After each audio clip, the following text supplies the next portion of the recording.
How do you recover when skinny talk feels like such an overwhelming presence? Skinny talk is something I hear about a lot from you guys, particularly in response to a video I put up a couple of weeks ago talking about how, yes, the super skinny trend is back, but we're kind of kidding ourselves if we think that that as a beauty and body standard is actually that drastically different from what has been put up as the beauty and body standard for the last 6 decades. One of the things that I want to preface this whole video with is we have seen this a million times before. So if you see people online saying, this isn't an ED, this isn't depicting something disordered, it's all the same stuff. Shit rolled in glitter is still shit.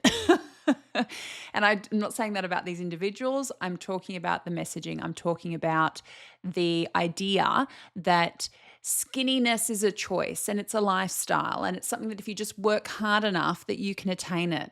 Genetics don't care about what TikTok is telling you. Genetics don't care about whether it's on Tumblr 13 years ago, like when I was recovering, or on Instagram where this was more prevalent 5 years ago. Now it's happening here in this form.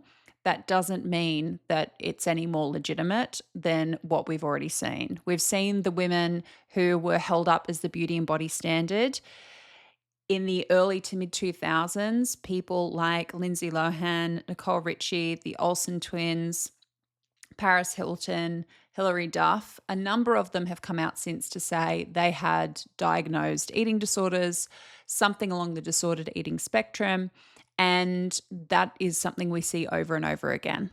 It was also the case when we saw actresses in the late 90s who have since come out having been held up as the beauty and body standard in these skinny forms, who've come out to say similar things. These creators who you're watching who are swearing, this is not what that is. This is just a choice and this is just a lifestyle thing and this is just me working hard. Clock it in 10 years when they're saying exactly the same thing as what we've heard repeatedly over the last couple of decades. So I will be talking more about this topic, but today's is really just about how are you going to personally be able to navigate your recovery if this is what is out there at the moment. This comes up not only from you, but also from clients. Social media is a big part of the body image conversation I end up having with people where social media is something they engage with. It's more complicated than just get off those apps. But if I'm going to start anywhere today with advice about how to navigate skinny talk throughout recovery, then that is where I'm going to start. I do just quickly have to have a moment for this Gorge tea because I know that I'll get questions about it. These teas came out like last week and they have flown off the shelves. So make sure, particularly before Christmas, you get yours. This is the Beautiful and Difficult tea. It comes in oat, it comes in pink, and it also comes in white. They are buttery soft, 100% cotton, but unlike my boyfriend teas with the resistor hood, which now comes in black, by the way, these are all 100% cotton, but this is more of like a structured fit and feel. These are so soft. I am completely obsessed. I have been living in mine. And as you guys know, I'm a tie-up tea kind of gal. These are available right now. These ones run from small to 4XL. And the resistor hood tea, which also comes in white, runs from small to 5XL. So as you know, size inclusivity, very, very important to me. And some of the proceeds are still going to What Were You Wearing, which is an amazing charity here in Australia, which is working to end family, domestic and sexual violence. Link below. Let's get back to the video. Get off the apps, but don't do it for your whole recovery. That's where I will make a slightly different recommendation to what you probably see, which is just this blanket. Just get off the apps. It is not that simple for us to just tell people throughout your whole recovery and maybe even afterwards, just get off these apps and never get back on them, is living in a world where we're not recognizing how much of our life takes place online and how much of our sense of community or our entertainment or education or just feeling connected and seen comes from those little screens in our hand. It actually isn't helpful or adaptive in the long term because if these are just realities that we know people are going to interact with, then we need to teach them how to interact with them from a place that is rooted into their healthy self, that is coming from a locus of control where they're not just engaging compulsively. Because it is true that these algorithms are feeding you this stuff, but we are subconsciously training those algorithms. And that can be really hard, I think, sometimes to absorb because it's like, well, no, it's just easier if we say it's these nefarious social media companies. And don't get me wrong, we have a lot of research to say that they are going to feed you stuff that is going to keep you on the app. Therefore, if you have an eating disorder, it makes a lot of sense that if your eating disorder has some kind of preference for that kind of content to use for its own purposes, that is what you will linger on. And the algorithm will notice if you spend half a second more, even just not swiping, than if you swiped past something right beforehand, right? So you don't even need to be engaging with this stuff in like liking it, sharing it, saving it. It's just how long you are spending on those particular posts. It will gather all of that data and send that to you. So this is not me blaming and saying, well, you're teaching your algorithm, so just stop doing that. Obviously, there is subconscious behavior going on here that the algorithms feed into. And we know this because, look, as a recovered person, I don't see even recovery content, and I'm a coach. This is my job.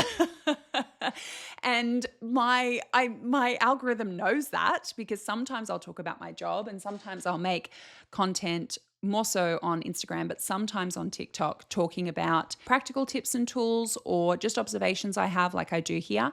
I still don't get fed even recovery content, let alone that skinny talk stuff. My primary job as a coach is to give you a choice back, is to give you healthy, positive control over your thoughts, your feelings, and your behavior. And this is where taking time off that you choose from these platforms can start to teach you what healthy, positive control feels like versus eating disorder control, which isn't you being in control. It is your eating disorder being in control and you feeling the effects of being controlled.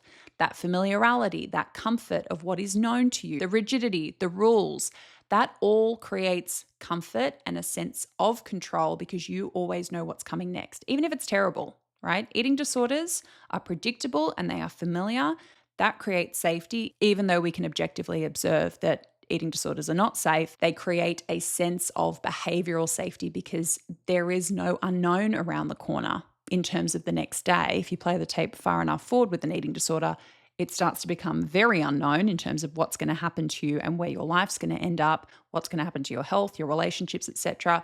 You go a little bit down the road and it starts to get really opaque. But in terms of like the next 24 hours, your eating disorder feels like it creates a lot of safety because you know what those 24 hours are going to look like. Once you start to create new behaviors, that's scary because it's new. Even if we can objectively say, well, obviously recovery is the safer outcome to eating disorder outcomes because it's new and unfamiliar to you, it feels scary and it feels dangerous. If we can start with even some of these examples of how you interact with social media and you making the choice, whether it's you running an experiment for 24 hours or 72 hours or a week to say, I'm going to take time off this platform and I'm going to see in regards to my recovery, my sleep, my sense of myself, my attention span, what is different, knowing that you're going to go back to it. If you tell yourself you're going to do something cold turkey, it's not going to work. You're going to rebel against that in 3 seconds. If you give yourself a timeline, which you know is uncomfortable enough that it's making change, but not so uncomfortable that you're going to trigger that reaction of like, oh my God, this thing's being taken away from me. I want it back immediately. That is the place where you can start to observe the positive outcomes of the decision you made. And then that starts to reinforce, oh, this is what having true control over my behavior feels like. True control, therefore, over how my thoughts and feelings start to follow. Action has to lead your thoughts and feelings changing. If you don't change the behavior, do not expect your thoughts or feelings to change. Run an experiment. Have some time off these apps. Because what we want people to do is not to be avoidant long term, to have to never engage with social media ever again. It's to break the compulsion, subconscious or conscious, of the stuff that you're interacting with and engaging in, so that when you go back to interact with those platforms, you are doing it from a place of choice. You are doing it knowing that you are creating a feedback loop and that you are going to decide what kind of things you want to see on your feed, what kind of things are going to reinforce either your eating disorder self or your healthy self. That is true behavioral control. And then the feedback loop being something which is more healthy self-oriented, whether that's travel or it's puppies or it's political stuff or it's stuff that feeds your brain and your interests or it's stuff that makes you laugh. That is going to start to show you this is exactly how this works. You change the behavior, you change the thoughts and feelings which follow. And an algorithm is a perfect example of how that works. My next piece of advice regarding this is to acknowledge what this really is. This is body checking. I have not seen anybody talk about this, but it is something that I have certainly observed in clients, that the way they feel and the intensity of how they feel and how it impacts their body image when they interact with this kind of content is almost identical to how they feel when they are engaging in more obvious compulsive body checking behaviors. I prefer to call body checking body monitoring because I think it just encapsulates a broader set of behaviors which we don't think of as body checking. So the more obvious ones that most people are familiar with: mirror checking, intentional and unintentional. When you intentionally go to the mirror to check either your whole appearance or it might be a body part, and very often that might then follow with you doing that at multiple mirrors, right? Because we can't trust that reflection, so we got to go to the next one and the next one. I used to do that, and it'd be like, how much can my body change in 3 seconds? Well, we're going to find out because I'm going to run to the next mirror and see how it compares to the last one. So there's intentional mirror checking, and then there's unintentional. When you go to the bathroom, when you're washing your hands, you might notice, oh, actually, I've been standing here for a couple of minutes. What have I been doing? Oh, I've been body checking, right? And then we have things like touching, grabbing, right? That kind of measurement. Looking down is also a body monitoring behavior. Very often happens in the shower. We also have photos. New photos, old photos, sometimes comparing the two. Clothes are a body check. Maybe we keep some clothes in our wardrobe which we know fit in a certain way at certain times, and we pop them back on just to see where we're kind of sitting in terms of how our body might be now versus the last time we tried those clothes on. And then we have social media as a body check. Going through and the brain looking for bodies to compare to contrast to be triggered by, and that elicits the same response as those other body monitoring behaviors because that's what it is. It is body monitoring. And this is one of my favorite things to do with clients, the body monitoring, body checking interruption that we do. I call it awareness, intervention, redirection. We do that formula with a lot of different things, but particularly with body checking, because body checking is a compulsive behavior.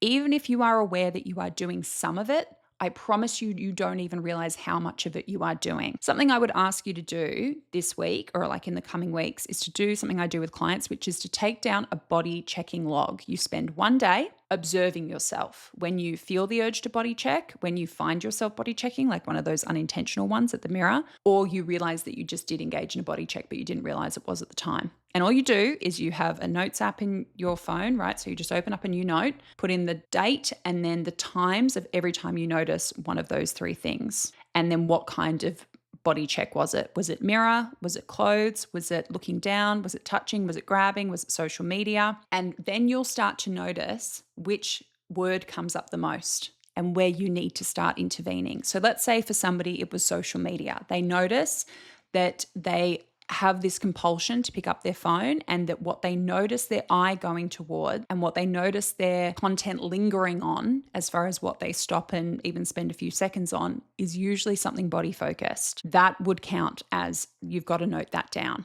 And that lets you know where we need to intervene and where we need to redirect. So as far as the social media stuff, that would be you probably need to take a break from it. You need to remove that access point for body checking from your eating disorder self, because you're going to learn a lot. When you take that checking point away, whether it's covering a mirror or it's turning off lights while we're having a shower so we can't do the looking down check, or it's removing yourself from social media for, again, as little as 24 hours, what you're going to learn in that time is how much do you want that and why do you want it? When you just keep giving your eating disorder self what it wants, you don't learn anything about why. You don't learn anything about the function of that behavior. And if you don't know about the function of that behavior, then you're not really choosing it. You are operating under coercion. I want that, I want that, I want that, give it to me, or I'm going to make you feel terrible. It will also show you that it is skewing your ability to see yourself. This is why when I'm working with people, yes, we do all of the important work that is around embodiment and relating to your body differently and finding gratitude for it and showing it love rather than expecting to feel love for it. The more important thing is that we learn to show our bodies love. Breaking these compulsive behaviors around how you interact with your body is the most body image relationship changing thing I have ever done with anyone, ever. And it's because what is happening every time you engage in body checking behavior is that you are resetting the distress alarm. Every single time. You might be aware of a little bit of it on the surface, but all of the subconscious stuff that's going on underneath, that is keeping you in a semi-permanent state of distress all the time. And when you do that body checking log, however much you think is going to be on there, I promise you there is going to be more. That is helpful data to have because you cannot change what you don't acknowledge. You can't acknowledge what you're not aware of. So a huge part of what we do as coaches is we are just making people aware and then giving them the tools and the empowerment to change and then watching how their thoughts and feelings and beliefs follow.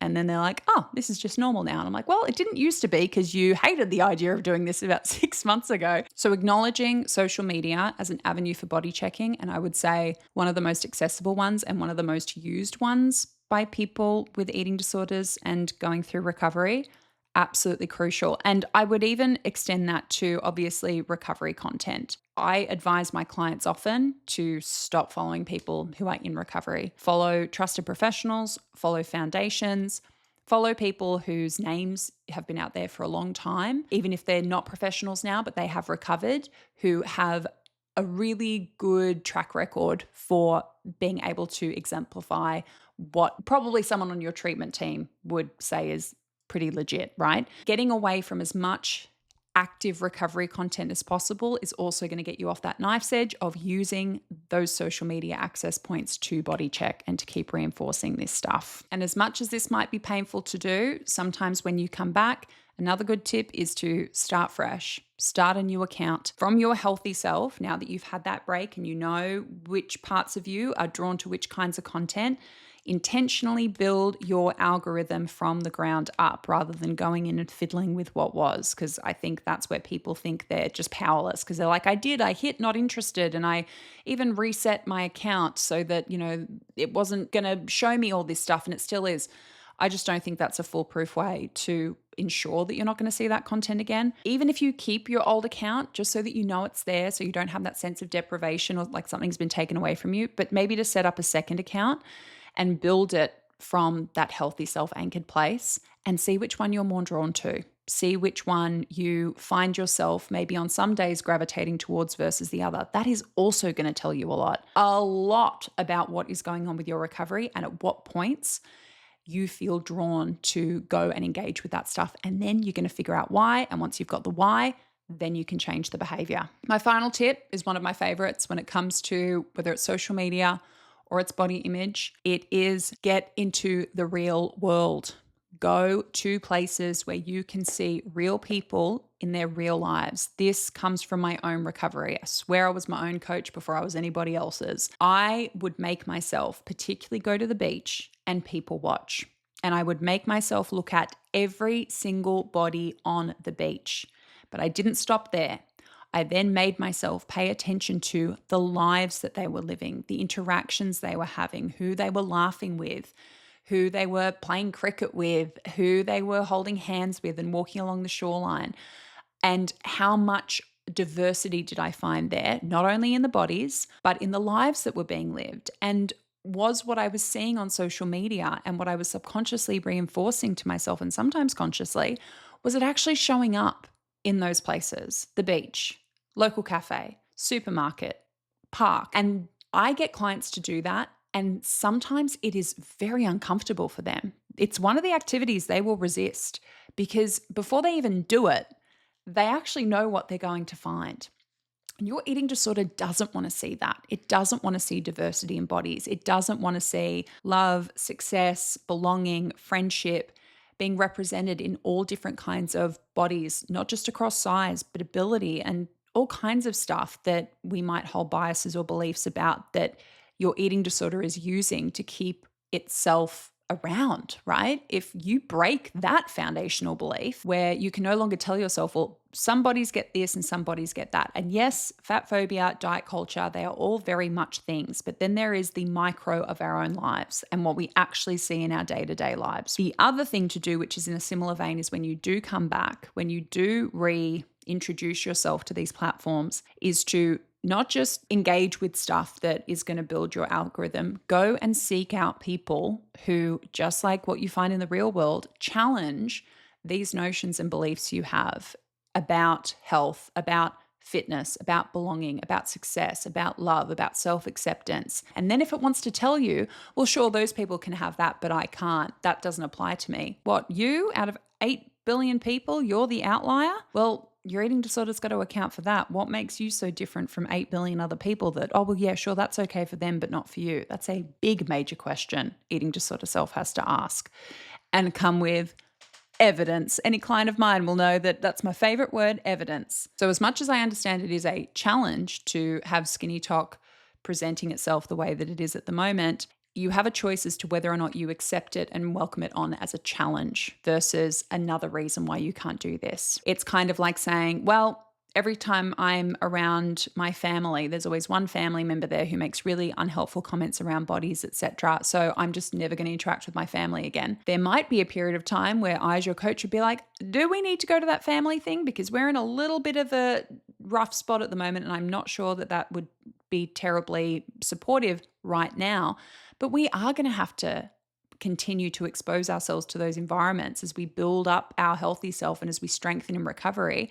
And part of that strengthening is that you can be in those environments and you can relate to them differently and you can talk to yourself differently and help seek differently and advocate for yourself and have boundaries in a different way. This is not something to avoid in the long term, and it's also not something to use as, well, that's how the world is right at this moment and therefore I can't. Part of recovery is you find ways. If you want it to be easier, you make it easier. If you want it to be more comfortable, you make it comfortable, because if you wait, you're going to be waiting forever. If you wait for Skinny Talk to be over, it'll be something else. I've heard every single upcoming reason why something can't happen, and there will always be one. It doesn't mean they're not valid. It just means eventually you're going to have to come up to one where you go, all right, I have to figure out how to get myself up and over it, because there's no going around it. I don't know if that just showed, but I think I just did a thumbs up and it showed up on my screen. So if it's in the edit, it's staying in because that was a complete sentence and I'm not sure what I just said.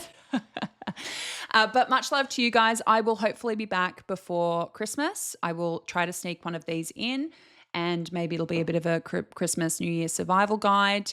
And I will be back with more podcast episodes, but then there will be a little break for me because I'm going to be away for a couple of weeks. Particularly as you head into the new year, make sure that you come and find us at Beyond Body Coaching. If you would like to start up with one of our coaches, you can book a free 30-minute discovery call below. It'll be the first link in the description box. We obviously have the gorgeous teas, and we've got some incredibly exciting stuff coming up in 2026, some in-person events. Hol and I are currently workshopping at the moment to run in Brisbane, Sydney, and Melbourne, and to have some really great panelists there, but to, do a day of workshops and all kinds of cool stuff that we've got planned. So that will all be coming next year, but reach out if we can help with any coaching stuff, and grab yourself a gorgeous, I don't know why I have to hold this up, I'm already wearing one of them, but the pink is just gorge, and I'm obsessed with this one, Resistor Hood.